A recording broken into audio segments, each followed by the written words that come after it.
Cheers ma'am. Cheers.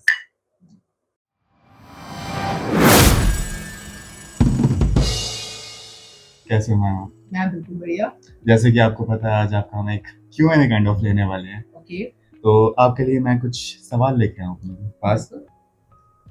तो पहले वही सवाल करते हैं, आप अपना इंट्रोडक्शन बताइए, अपनी एजुकेशन एंड स्पेसिफिकेशन बताइए एक बार।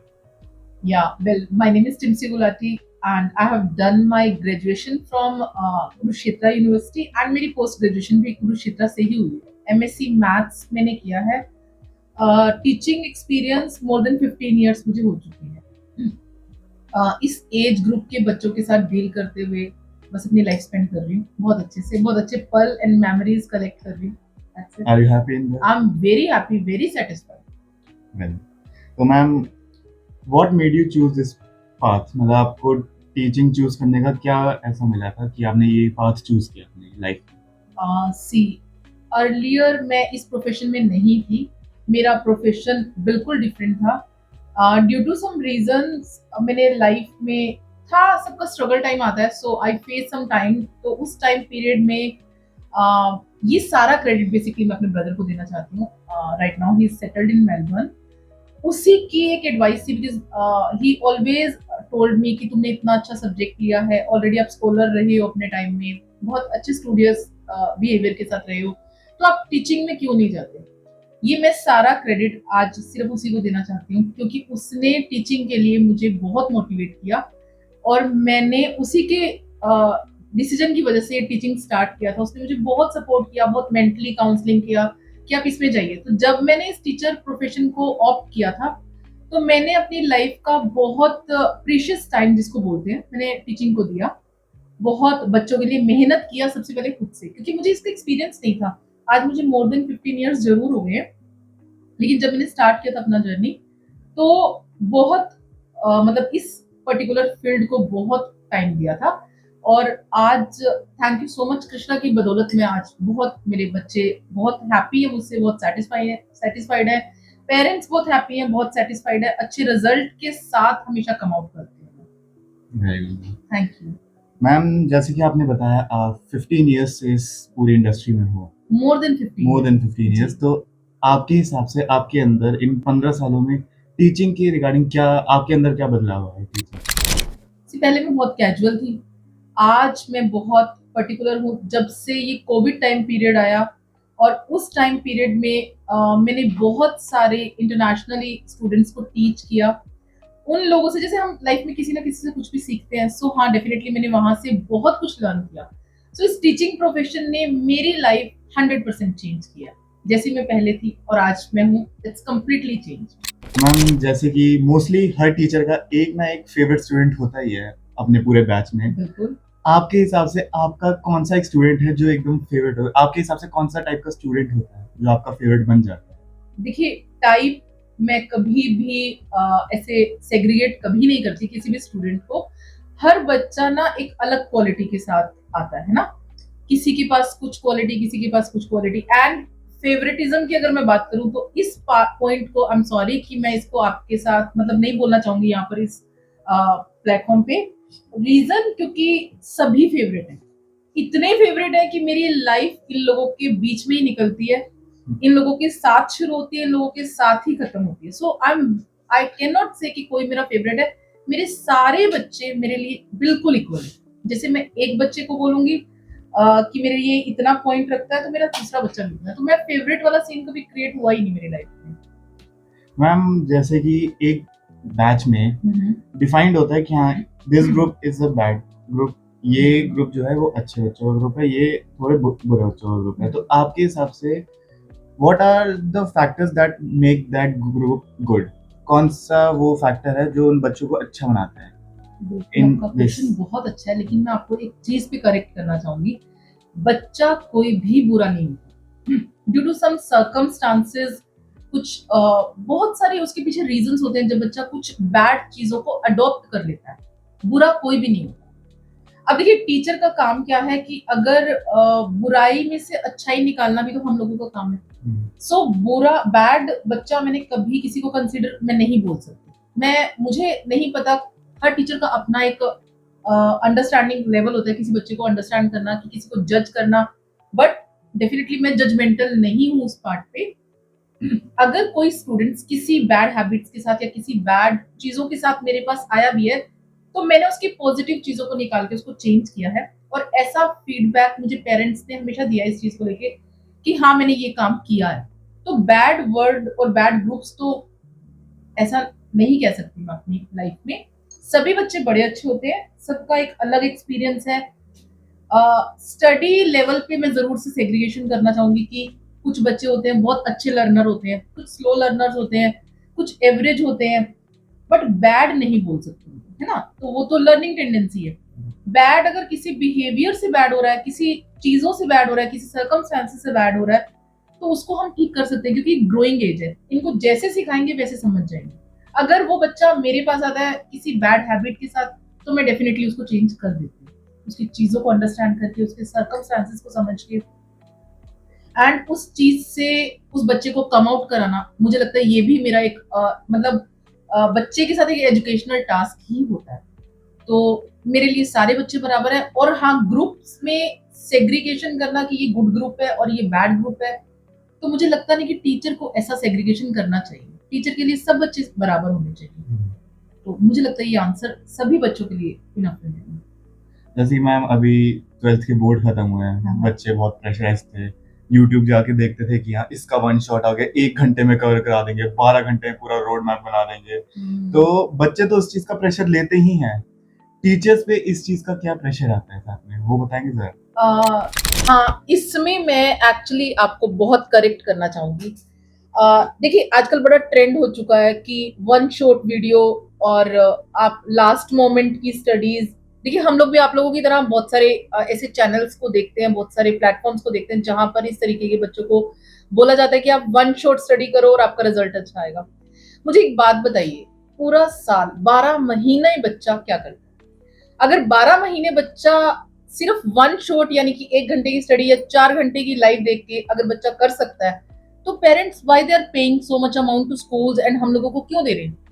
और one shot means what? One shot means what? I am not understanding the concept कि वन शॉट में बच्चा सीख गया। इतने सारे इस बार के वीडियोस थे हमारे पास जिनमें ये था कि वन शॉट में बच्चे को ये सब लर्न हो रहा है। किसी नो डाउट हम लोगों ने भी कुछ बच्चों को एडवाइस किया, ये क्वेश्चंस कर लीजिए, कुछ लाइव वीडियोस की, उनमें हमने कुछ क्वेश्चन बैंक दिया बच्चों को, वो आया भी। बट आई गेस वो एक फॉर्चुनेट था। मतलब हम ये नहीं कह सकते कि मुझे कोई बोर्ड का पेपर पता था और वो बोर्ड का पेपर मेरा बताया हुआ आ गया, या मेरे किसी के साथ कोई कंसर्न्स है जो उन्होंने मुझे पेपर बताया और मैंने बच्चों के साथ लीक कर दिया। That is experience, yes, but we can not say that कि मेरा एक 4 घंटे की वीडियो से मेरा बच्चा 12 महीने के लिए, जिस बच्चे के साथ मैंने इतनी मेहनत करी, सुबह शाम, समटाइम्स हम संडेज में भी क्लास लेते हैं बच्चे की एफिशिएंसी देख के, समटाइम्स बच्चे के साथ हमें 1 घंटे में भी क्लास कवर हो जाती है। It depends on student to student performance, but one shot video is not enough for the students. ये हर बार बच्चे गलती करते हैं, और इस बार तो मैं एक स्पेशली बोलना चाहूंगी सब बच्चों को, क्योंकि सीबीएसई ने इतना करिकुलम चेंज किया है, इतने सारे इनोवेटिव चीजें लेके आए हैं, तो वन शॉट वाले कंसेप्ट को तो बच्चा आप लोग बिल्कुल खत्म ही कर दीजिए, और इस वन शॉट पे मत डिपेंड रहना। अभी तक तो आप रहे, क्योंकि आप लोगों के साथ हम लोगों ने भी सब कुछ देखा कि हो क्या रहा है, कि कौन सा टाइम आ चुका है कि 12 महीने की स्टडीज आप सिर्फ 4 घंटे में कर रहे हैं। It's not justified. मतलब अगर आप 12th क्लास की स्टडीज की बात करते हैं, बच्चे प्रेशराइज थे, पूरा साल बच्चों ने स्टडी नहीं किया, तो 4 घंटे में करके वो 75, 80, 90 ला सकते हैं? It's not possible, practically it is not possible. तो बच्चे को पढ़ना तो पड़ेगा ही, जितना टाइम जिस पर्टिकुलर टॉपिक के लिए डिजाइंड है, उस बच्चे को उतना टाइम उस पर्टिकुलर टॉपिक को देना ही पड़ेगा, बिल्कुल देनी पड़ेगी। और सबसे इंपॉर्टेंट, देखिए आप कहीं इंस्टीट्यूशन जाते हैं, स्कूल्स में भी जाते हैं, है ना, कोई पर्सनल ट्यूटर भी आप लेते हैं, तो आई एडवाइज एवरी स्टूडेंट कि आप सेल्फ स्टडी करेंगे ना, तो आपको किसी चीज की जरूरत नहीं पड़ेगी। यूट्यूब पे बहुत एजुकेटर्स अपनी अपनी क्वालिटी डिस्कस करते हैं, आई मीन बहुत एजुकेट करते हैं आपको, आप लोग ले सकते हैं उनसे भी हेल्प, बट डिपेंड नहीं रहे। सेल्फ स्टडी करना, आप लोग बड़े हो रहे हैं, जब तक आप सेल्फ स्टडी नहीं करेंगे तब तक आपकी लाइफ में आप अपने लेवल की अचीवमेंट नहीं ले सकते। हाँ, आपने एक एवरेज बन के करियर को लेना है तो I guess that's enough for a student. तो मैम एक सवाल मेरा और था कि अभी हम देख रहे हैं सीबीएसई में बहुत बच्चे आवाज उठा रहे हैं कि इन्होंने पेपर ऐसा बना दिया, करिकुलम ऐसा है। तो मैं आपसे पूछना चाहता हूँ पर्सनली कि अगर आप वो करिकुलम रीडिजाइन कर पाते, आप इसमें क्या चेंजेस लाते ताकि बच्चे इसमें ज्यादा कंफर्टेबल फील होते या इम्प्रूव ज्यादा कर पाते? देखिए, आपने एक सवाल में कई चीजें पूछी। सबसे पहली आपने बात बोली कि बच्चों ने क्वेश्चन उठाया कि सीबीएसई ने पेपर बहुत अलग बनाया था। ये एक वीडियो के थ्रू मैंने कहा, कई लोगों ने मुझे अपोज किया, कई लोगों ने मुझे बहुत सपोर्ट किया। मैं एक बात बोलूंगी, सेशन स्टार्ट हुआ था 25-26 वाला, उसमें सीबीएसई ने क्लियरली मेंशन किया था कि पेपर आपका कॉम्पिटेंसी बेस्ड बनेगा, है ना। वहां तो कुछ ऐसा लिखा ही नहीं गया था बेसिक क्या है, स्टैंडर्ड क्या है। और जहां तक हमने स्टूडेंट्स को टीच किया, हर बच्चे का एक्सपीरियंस लिया, तो बेसिक वाले स्टूडेंट्स ने भी अपने लेवल पे बेस्ट स्टडीज किया था। कॉम्पिटेंसी के लेवल तक जाने की बच्चों ने बड़ी मेहनत की। कुछ लोगों के ऐसे रिव्यूज आए थे, बड़ा मतलब हैरानी हुआ मुझे सुन के कि सीबीएसई के ऊपर क्वेश्चन मार्क था कि पेपर्स शफल हो गए, मतलब स्टैम्प गलती से लग गया। मतलब आई वाज वेरी शॉक्ड कि इस तरह का स्टेटमेंट एक एजुकेटर्स दे रहे हैं कि स्टैम्प चेंज हो गया। मतलब सीबीएसई इतना बड़ा है, मतलब वो कैसे कैसे कर सकते हैं कि हाँ इतना बड़ा fault, it is not possible, it is not practically possible. Question paper देखिए कॉम्पिटेंसी बेस्ड ही बना था। अब एग्जामिनर फॉर एग्जाम्पल मैं हूं, मैं अगर पेपर सेट करने के लिए मुझे किसी ने बोला है, तो मैं एग्जाम सेट करने का मतलब क्या है कि मैं मेरी जो मर्जी होगी, जो मुझे लगेगा कि पेपर बच्चों के हिसाब से बनना चाहिए, मैं वही क्वेश्चन रेज करूंगी ना। वो सिंपल क्वेश्चन भी हो सकता है, वो कॉम्प्लिकेटेड भी हो सकता है ना। वो कॉम्पिटेंसी बेस्ड भी हो सकता है, वो डायरेक्ट भी हो सकता है। तो ये क्वेश्चन पहली बात बनना नहीं चाहिए था। लोगों ने ये सवाल किया कि बेसिक वाले बच्चों को डायरेक्ट, एक बेसिक प्रोपोर्शनैलिटी थ्योरम है क्लास 10th में, बड़ी इंपॉर्टेंट है, स्टैंडर्ड वाले बच्चों को दे दी गई, बेसिक वालों को नहीं दी गई। आप क्वेश्चन सेट करने के लिए तो हमें नहीं बोल सकते। जो डेकोरम सेट किया गया था स्टार्टिंग सेशन में, वही डेकोरम पे ही बच्चों को रेडी किया जा रहा था पूरे साल। टीचर्स ने स्कूल में इतनी मेहनत किया, स्टूडेंट्स ने अपनी तरफ से मेहनत किया, तो लास्ट में ये क्वेश्चंस बनते नहीं थे। और अभी फिर से जो कॉम्पिटेंसी का टाइम है, तो जो 10th क्लास में सीबीएसई ने इतना कॉम्पिटेंसी दिखाया अपना, तो अब बच्चों के लिए मेन टास्क है कि बच्चों को अब समझ में आना चाहिए कि मुझे पहले से ही अल्टीमेटम है। अब बच्चों को समझ में आना चाहिए कि सीबीएसई कुछ भी क्वेश्चन पूछ सकते हैं। तो आप अभी से क्यों नहीं तैयारी करते? Why you are waiting for the one shot, why you are waiting for 4 hours video, why you are waiting for that kind of videos जो आपको लगता है कि लास्ट में आप देखोगे आपका काम चल जाएगा। It is not possible. Maths practice मांगता है, साइंस आपकी एनालाइजेशन मांगती है, साइंस प्रैक्टिकल मांगती है। साइंस में आप अगर खाना भी खा रहे हैं अपने घर में, एक रेगुलर लाइफ एग्जांपल की अगर हम बात करते हैं, आप अपने घर में खाना भी खा रहे हैं तो भी आपकी केमिकल रिएक्शन बन रही है, तो आपको तो हर छोटी चीज आपके घर से बन जाती है। एनालाइज करो, ऑब्जर्व करो, प्रैक्टिकल अंडरस्टैंडिंग करो, आप हर क्वेश्चन के लिए लाइव मतलब एबल हो जाओगे। ये मत सोचो कि हर अपने बुक से ही रीड करना है तो आंसर करना है। अब तो वो टाइम ही खत्म कर दिया सीबीएसई ने, जितने नए नए इनोवेटिव आइडियाज लाए हैं सीबीएसई, तो मैं आई एम वेरी हैप्पी बिकॉज बच्चों को अब लर्न करने का मतलब समझ में आएगा। बच्चों को यस बिल्कुल प्रैक्टिकल नॉलेज आपको बच्चों को समझ में आएगा। बच्चों को जो लर्निंग एक्सपोजर उनको चाहिए था ना, रट्टाफिकेशन से बच्चे दूर हो जाए। जिनको ये था कि हम क्वेश्चन पढ़ेंगे और वही क्वेश्चन आ जाएगा, अब ऐसा पार्ट खत्म हो गया। तुम बस एनालाइज करो, बिल्कुल एनालाइज करो, रीड करो। जब तक आप रीड नहीं करोगे, जब तक आप सेल्फ स्टडी नहीं करोगे, जब तक आप किसी चीज को व्हाई एंड हाउ नहीं समझोगे, चाहे मैथ्स चाहे साइंस, तब तक आप किसी चीज के लिए भी परफेक्ट नहीं हो सकते। तो आपको उस परफेक्शन करने के लिए you need to understand why it is coming, how it is coming. तो व्हाई और हाउ आपका मैथ्स हो साइंस हो आना चाहिए। तो मैम जैसे कि एक और सवाल था मेरा कि डू यू थिंक आज की स्कूल की नॉलेज जो है वो प्रैक्टिकल लाइफ में, रियल लाइफ में इनफ है एक बच्चे के लिए? कि फॉर एग्जांपल मैंने अपनी 12th पास करी, मैंने बीएससी फिजिक्स करी, बैचलर्स करी, फिर मैंने सोचा मास्टर्स कर लेता हूँ एस्ट्रोफिजिक्स में, मैंने मास्टर्स करी, तो आगे जाके बस ये 3 पार्ट की नॉलेज, स्कूल, बैचलर्स, मास्टर्स की नॉलेज मेरे लिए रियल लाइफ में इनफ होगी टू वर्क। देखिए, आपने जिस पर्टिकुलर सब्जेक्ट में अपनी मास्टर्स की है, आप उसमें तो मास्टर हो गए, है ना? क्योंकि आपने जो आजकल की स्टडीज है वो क्या है, प्रैक्टिकल एनालिसिस बेस्ड, मतलब प्रैक्टिकल आपको करना है एंड देन आपने अंडरस्टैंड करना है। सो रियल लाइफ सिचुएशन से आपने चीजें समझी और अपने पर्टिकुलर सब्जेक्ट में आप मास्टर हो।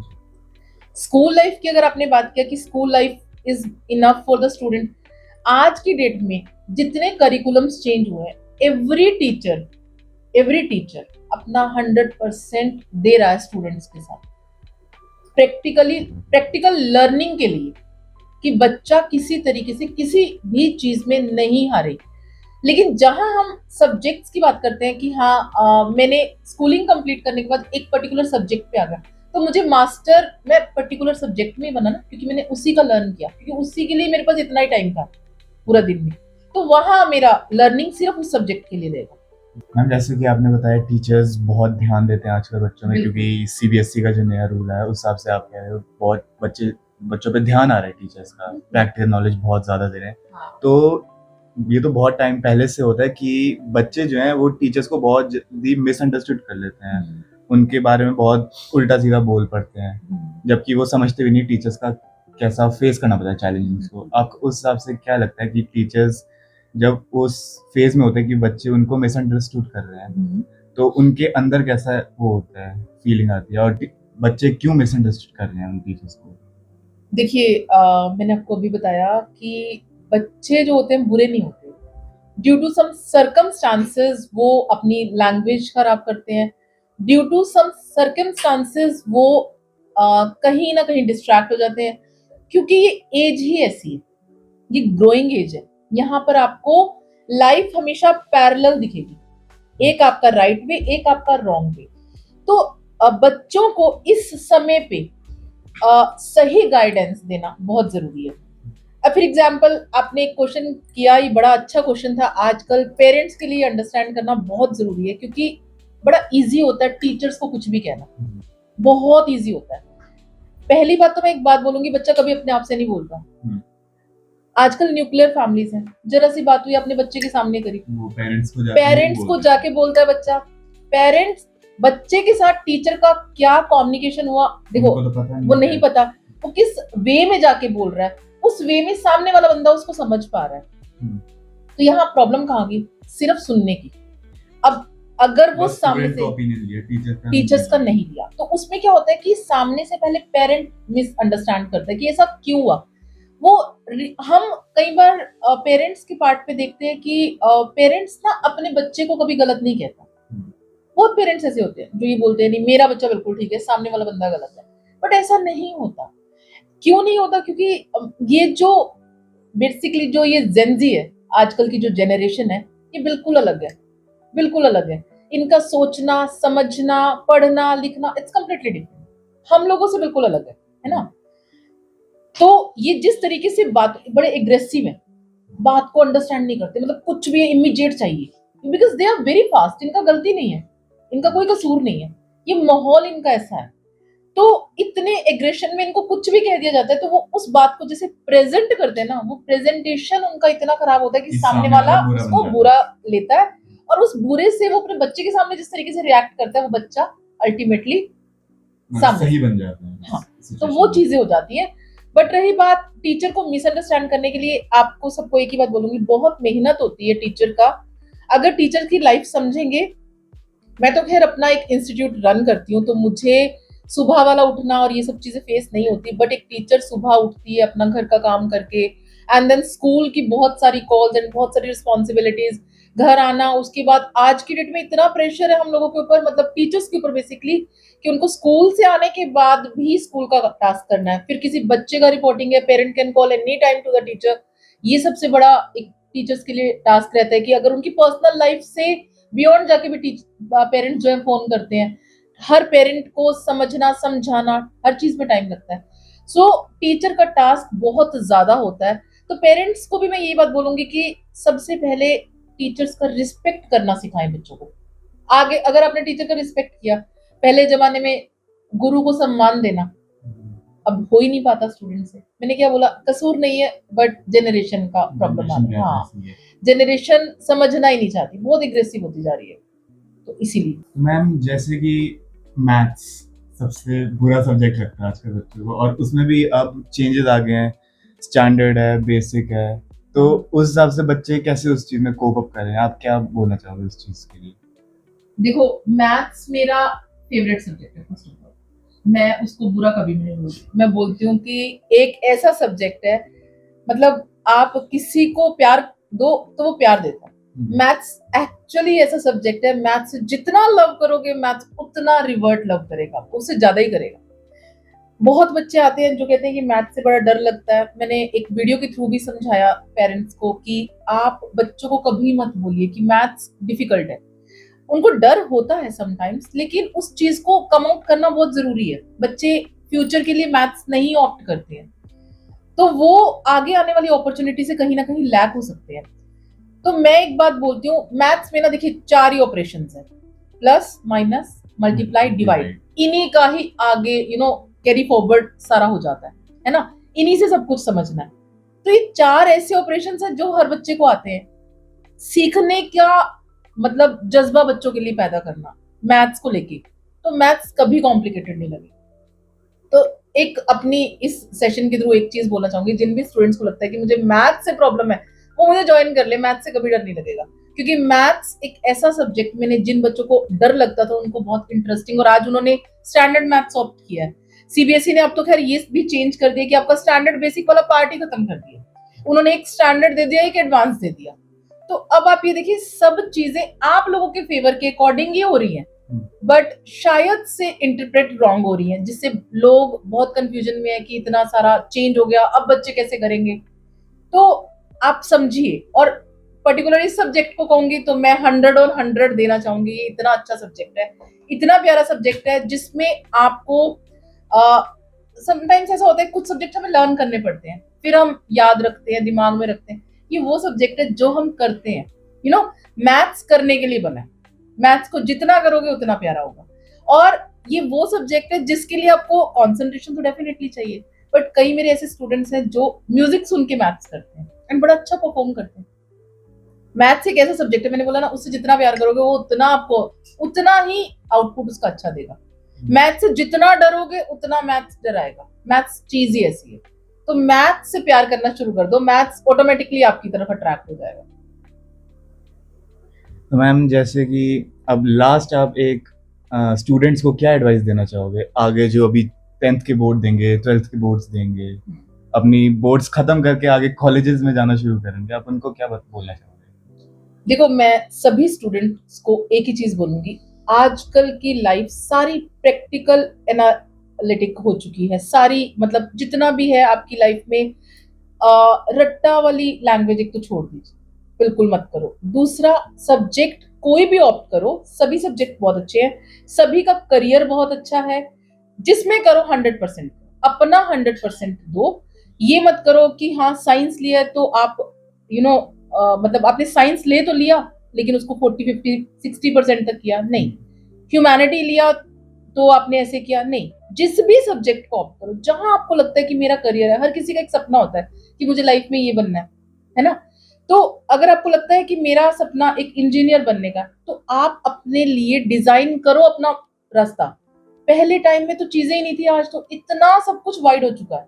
प्लान करो, उसको प्लानिंग को एग्जीक्यूट करने के लिए उसकी वेज फाइंड आउट करो। आप अपने हाथों से अपनी लाइफ को डिजाइन करो, किसी के अंडर थोड़ी ना करना है, क्योंकि जिंदगी आपने जीनी है ना। उस जिंदगी को जीने के लिए ना अपना रास्ता खुद बनाना पड़ेगा आपको। हर जिंदगी के हर स्टेप पर ना ये सब फेस मिलेंगे, एक सही रास्ता और एक गलत रास्ता। सभी स्टूडेंट्स को एक बात बोलूंगी, छोटे हो बड़े हो, रास्ते हमेशा दो साथ साथ चलते हैं। मैथ्स आपकी जिंदगी कभी नहीं छोड़ सकता, पैरेलल आपको ये फेस करना ही पड़ेगा। लेकिन अगर आपने राइट डिसीजन लिया तो आपकी जिंदगी बहुत अच्छी चलेगी। थोड़ा सा डिफिकल्ट होता है राइट डिसीजन, जो रॉन्ग डिसीजन होते हैं ना, गलत गलत चीजें जो होती हैं वो जल्दी से हम एक्सेप्ट कर लेते हैं और बड़ी अच्छी लगती है। तो गलत रास्ता डेफिनेटली बड़ा अच्छा लगता है, बहुत ही अच्छा लगता है, उसमें जाना भी इजी होता है। लेकिन सही रास्ता थोड़ा डिफिकल्ट जरूर होता है, लेकिन अंत बहुत अच्छा होता है, बहुत अच्छा होता है। स्टूडेंट से मैं सिर्फ एक ही बात बोलूंगी कि अपना रास्ता खुद बनाओ, जो करना है 100% करो, उसमें इफ बट नहीं। आपको करना है, आपके पास आज की डेट में तो पेरेंट्स इतने सपोर्टिव हैं चीजों को लेके, और इतना इनोवेटिव जो लर्निंग आया ना, उससे स्ट्रेस मत हो, उसको एंजॉय करो। जितना उसको एंजॉय करोगे ना, उतना अच्छा लर्न कर पाओगे। तो I would only say a single thing कि अपना रास्ता खुद से बनाओ, उसको 100%। थैंक यू मैम, आपने अपना प्रेशियस टाइम दिया इस Q&A के लिए। हमने बहुत आपसे सीखा आज। थैंक यू सो मच, आप इधर आए। थैंक यू शौर्य, आपने ये जो क्वेश्चन आंसर्स मुझसे पूछे और इन सब का जवाब मैंने आपको दिया, तो मैं चाहती हूँ स्टूडेंट्स आज के टाइम को समझे और इस इनोवेटिव टाइम से बहुत कुछ सीखे। और पेरेंट्स को सिर्फ इतना ही बोलूंगी कि पेरेंट्स आप सब लोग सपोर्ट करें अपने बच्चों को। इन स्टडीज के जितने चेंजेस आए हैं, बहुत चेंज मिलेगा आपको अपने बच्चों में, सपोर्ट कीजिए उनको और इस लर्निंग, न्यू लर्निंग को